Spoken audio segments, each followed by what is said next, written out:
Evaluate the argument. P if and only if Q.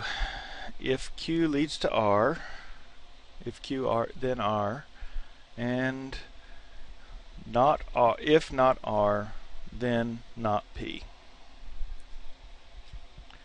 Now combining all of this into one giant statement, we've got our premises and our conclusion. We'll write that as one huge if-then statement. If all of our premises are true, then the conclusion must hold. We'll put it all into a table together. Start off with the P if and only if Q. Again, this is true if you have the same values for both P and Q. So here we've got they're both true. Here they're both true. One's true, one's false. One's true, one's false. My green got changed. There we go. I like that green better. One's false, one's true. One's false, one's true. They're both false. And they're both false. So again, if they match, then the statement's true. Now we'll look at if Q, then R. Again, the only case we need to worry about here, when we have a true going to a false, then the whole statement's false. So let's look at Q and R. True to a false, and true to a false. Those are the only two cases where this if-then statement, this conditional, is going to be false. So all the rest are going to be true.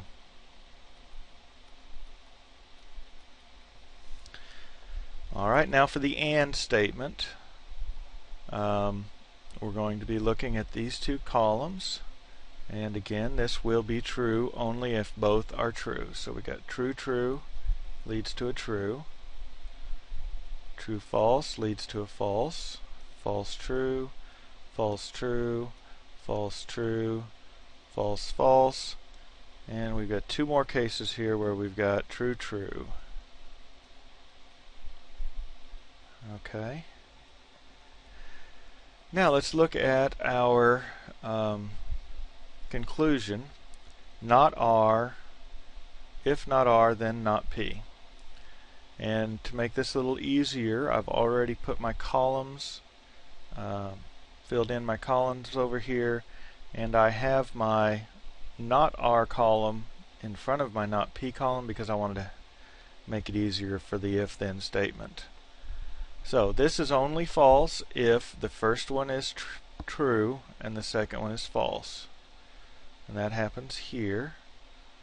First one's true, the second one's false. First one's true, the second one's false. And that's the only cases we have where this conclusion is false. So let's go true, true, true, true, true, true. Alright, finally, evaluating the argument. Again, this is an if-then statement. We're looking at this column and this column, and the only time we're going to put a false in our argument column is if the first column, our arguments are true, but the conclusion is false. And we see we have an argument true here, but that gives us a true, so that's true. Anytime your antecedent, your first term, is false, the statement's going to be true.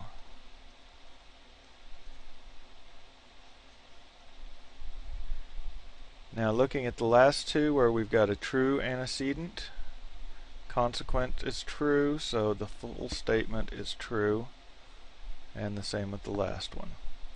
Looking at this, I have a column full of trues. What that tells me is no matter which of the cases I have, if these are true, then that must be true. So this argument is valid. Alright, I know these are big. Last one.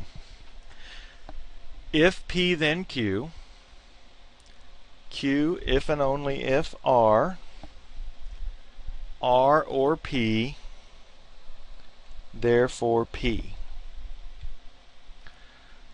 Now I've got 3 arguments, but I can just put them all together. I'll show you a little cheat on that. And then I have the one consequent, one conclusion. So I'm going to build my table. If P then Q. Again, true to a false is the only time this is false. So that happens here and here. So all the rest of these cases are going to be true.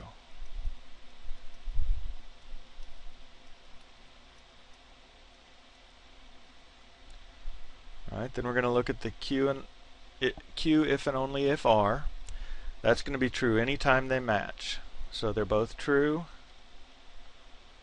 they're both false, they're both true, they're both false. In all the other cases we've got one true and one false. One false and one true. So these will all be false.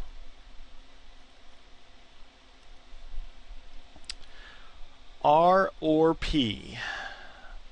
Alright, so we're going to be looking at this column and this column. And with the disjunction, this is going to be true as long as either one of them is true. In other words, the only time this will be false is if both R and P are false. So looking down here, I've got a false and a false. So that's false. And I've got a false and a false. So that's false. But as long as either R is true or P is true, or both are true, this disjunction is true. Alright, now I'm going to sneak a little fast one in here because I don't want to do as many columns. If P then Q and Q if and only if R and R or P, it just means all 3 of these have to be true in order for this column to be true. And they are all 3 true there, and they're all 3 true here. And all the rest of the cases, they're not all 3 true.